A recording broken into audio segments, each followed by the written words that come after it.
I just got done building 4 mini games with GPT-5 Mini. And in this video, I'm going to show you what I did, how I did it. We'll take a look at GPT-5 Mini in Visual Studio Code, which you can use today. Let's do it. Now, if you didn't hear, GPT-5 Mini is available in Visual Studio Code today. And the reason why this is exciting is because it's included for Copilot. It's not considered a premium request, which means theoretically you can't run out of them. Well, that's pretty compelling, but it depends on how good it is. So to figure out what to actually test, I just asked GPT-5 what I should make a video about. And it told me everything I need to know about GPT-5 and GPT-5 Mini for a killer YouTube video. Here's the release date, the unified routing architecture, which applies here on chatgpt.com or whatever the URL is, where it looks like GPT-5, but behind the scenes, it's routing to different models, of which I assume Mini is one. They're saying it's OpenAI's strongest coding model yet, which is quite the claim. Superior generating front-end code, debugging complex repositories, and even crafting aesthetically pleasing web apps and games from a single prompt. And then it goes on to describe some of the other variants, some of the other things it's good at. So I sort of locked down to this sentence here and said, okay, let's see if it can build some games. And so what I did then was I said, okay, give me a prompt to give to GPT-5 Mini to see if it can one-shot a game. You said it can one-shot a game. Give me a prompt that can one-shot a game. Like, because who would know better than GPT-5 what GPT-5 can do? And so this is the prompt that it gave me. I am using this verbatim. So let's take a look at what we actually got here. So I had it build, as I said, I had it build several games, and you can see there's 3 of them here, and then one additional one that I had to build right before I started this video. So the first one that it built, and let me just show you how I did that real quick.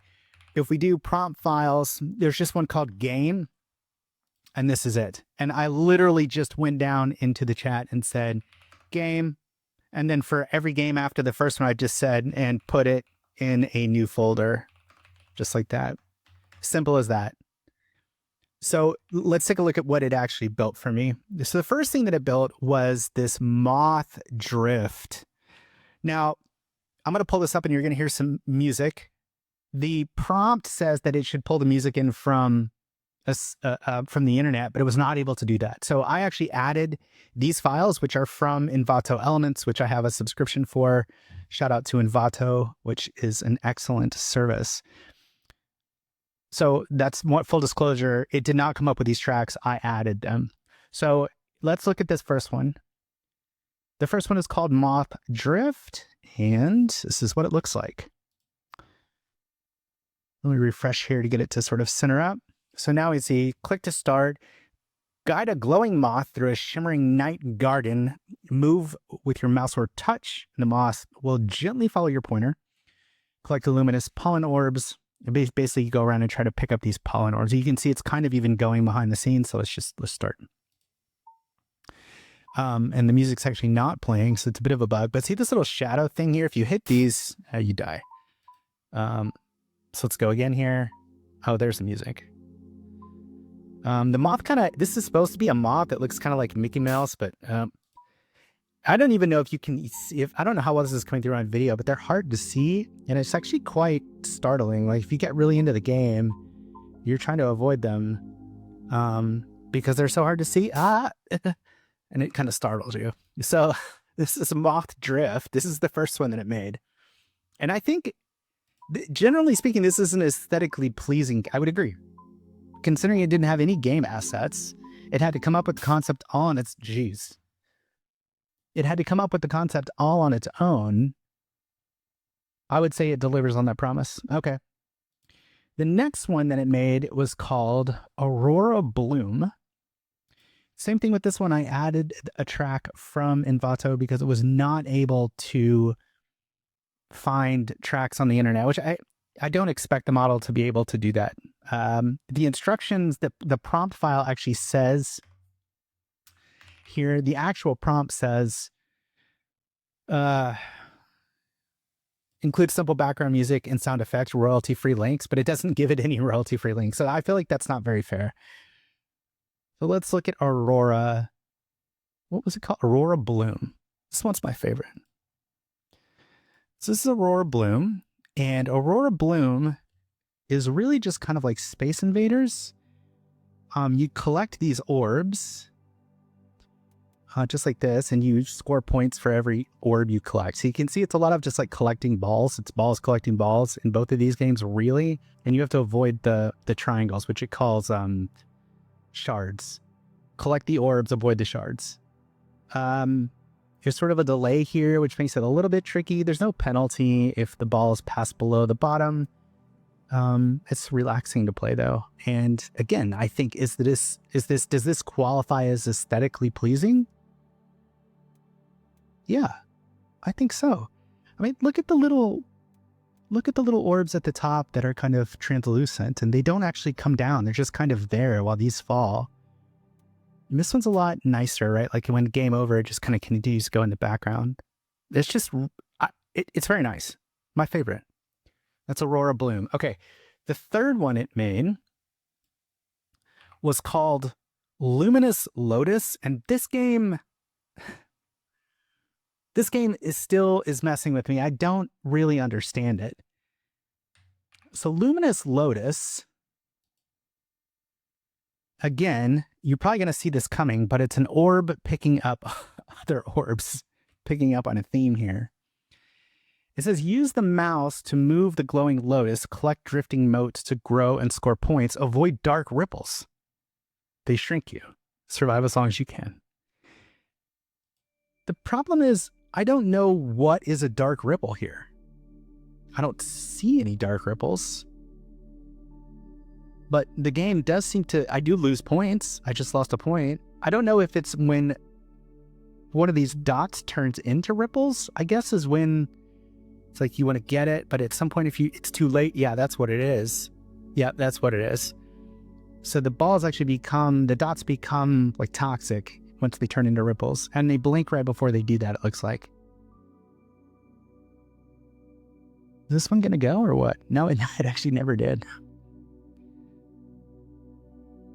All of this reminds me of like various takes on the game Osmos, just like a really old iOS game where you're playing as a particle, and as you get particles, you get bigger. I think this is actually growing in size, although it's hard to tell. Maybe it isn't.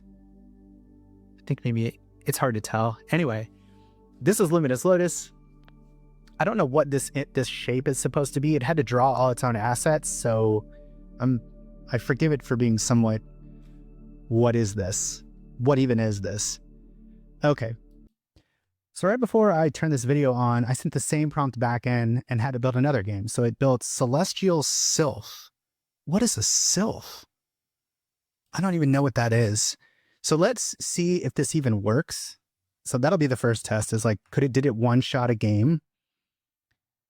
Okay, Celestial Sylph, a short, graceful survival game. Move, mouse, touch, start, click, tap, toggle, and spacebar. Okay, so it isn't working. And actually, all of the games that it generated sort of did this, where they didn't work quite one shot.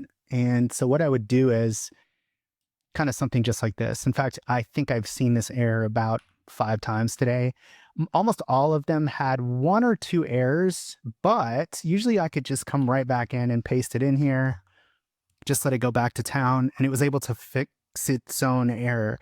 There was one occasion during Luminous Lotus where I had to call in GPT-5 Big. I don't know what else to call that. I don't know if that's Pro, GPT-5 Proper, to fix the problem, because it could not fix the problem. But for the most part, it was able to fix its own issues. So let's see if it's able to fix this one and we can get a working game here.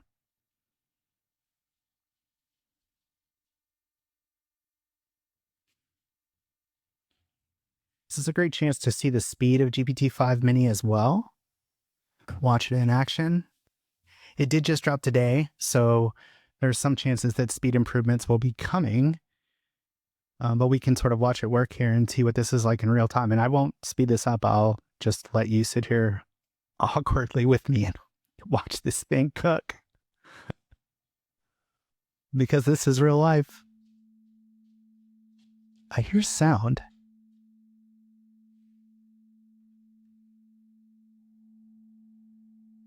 I definitely hear a droning. So it's actually, it has found some sounds.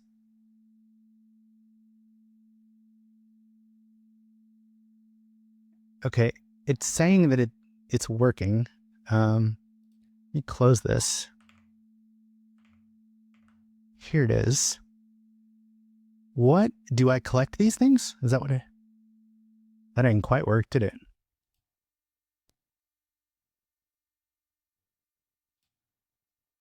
Oh, I think maybe I'm supposed to miss them.